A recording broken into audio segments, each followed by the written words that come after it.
શું નામ ભાઈ તારું? નીરવ. નીરવ, ક્યાંના છો? રાયપુર ભૂતની આમલી. શું કરવા આવ્યા છો આગળ? હા, મા બાપને મૂકવા. મા બાપને મૂકવા આવ્યા છો. આ બા તમારો દીકરો છે? હા, મારો દીકરો છે ભાઈ. અચ્છા, કઈ ગયા તમારા ભાઈ? આ જાઓ કાકા, હેડો. શું આ ભાઈ છે, સરસ મજાનું કામ કરવા આવ્યા છે અને મમ્મી પપ્પાને મૂકવા માટે આવ્યા છે. આ જાઓ કાકા. હું તો અમુકે મૂકવા આવ્યો એટલે કઈ એવી રીતના નહીં મૂકવા આવ્યો. કેવી રીતે મૂકવા આવ્યા છો થોડું સમજાવજો મને. મને ફાવતું નથી, એમને પહોંચી નહીં વળતો. અચ્છા, પહોંચી નહીં વળતા. કઈ વાતો નહીં. એ તમે એવી રીતે મૂકવા નહીં આવ્યા, સારી રીતે મૂકવા આવ્યા છો ને? ના, કઈ ધકેલી નહીં દીધા. ના ના, ધકેલી નહીં દીધા, ખાલી એમને પ્રેમથી મૂકવા આવ્યા છો. વાહ, એ લોકો કહે છે બાકી. તમારો દીકરો તમને મૂકવા આવ્યો છે? હા. શું નામ કાકા તમારું? જસવંતભાઈ. જસવંતભાઈ, કેટલી ઉંમર થઈ દાદા તમારી? 76 વર્ષ. 76 વર્ષ. અને બાની ઉંમર કેટલી થઈ? 71. બાથી તો ઊભું બી થવાતું નહીં. બરાબર.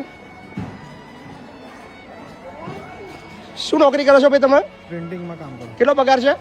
10,500. 10,000. 10,000 પગાર તમને હું દઉં છું. અહીંયા આગળ મા બાપની સેવા કરજો. અમદાવાદમાં તો એટલે ભાઈ અહીંયા ફાવે એવું છે નહીં. અચ્છા, તમને ફાવે એવું નહીં છે નહીં ને એટલે એમ નહીં. તમને હું અહીંયા આગળ નોકરી રાખી લઉં, 10,000 પગાર આપું, 10.5 ની 11,000 પગાર આપું, 12,000 પગાર આપું, 1,500 રૂપિયા વગર વધાર. અહીંયા રહેવાનું જમવાનું ફ્રી. તમારે એક જ કામ કરવાનું, તમારા મા બાપની ખાલી સેવા કરવાની. તમારે થશે તમારાથી? અહીંયા જ રહેવાનું તમારે. તમને અલગથી રૂમ આલીશ, મા બાપની સેવા કરજો અને 12,000 પગાર મારા જો લઈ લેજો. તમારા મા બાપની સેવા કરવાનો પગાર હું આપીશ તમને. કરશો? બોલો, કરશો? ખાલી હાના કહી દો ભાઈ, મારે તો સમય નહીં. બોલો ને મારા તમારે કહેતા હોય તો હું લઈ જઉં પાછા. એટલે એમ નહીં, તમે મૂકવા આવ્યા છો, તમને હું ઓપ્શન આપું છું. ઉપરથી તો સેવા કરું છું.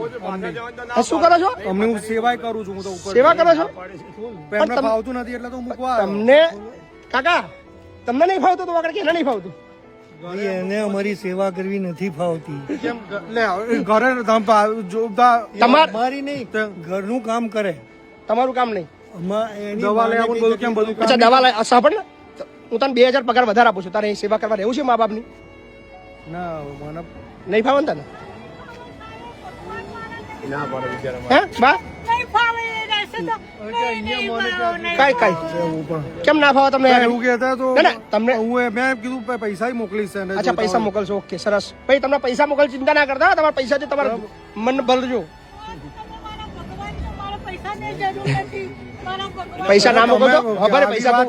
પૈસા તું વાપરજે. પૈસા ના મોકલતો, મા બાપની તું ચિંતા ના કરતો. હા, અને ભવિષ્યમાં માજો કોન્ટેક્ટમાં રહેજે ને. કઈક તકલીફ આવે તો અહીં રહેવા આવજે. તારા માટે બી વૃદ્ધાશ્રમ. તું નહીં આવું? તારા મા બાપ બી આવું જ વિચારતા હતા, તોય આયા છે. તું આવવાનો છું, ચિંતા મારે તમે આવું કહો છો પણ મારા મનમાં એવું કઈ નથી. એમની જાતે ખાલી એમ મે મહિનાથી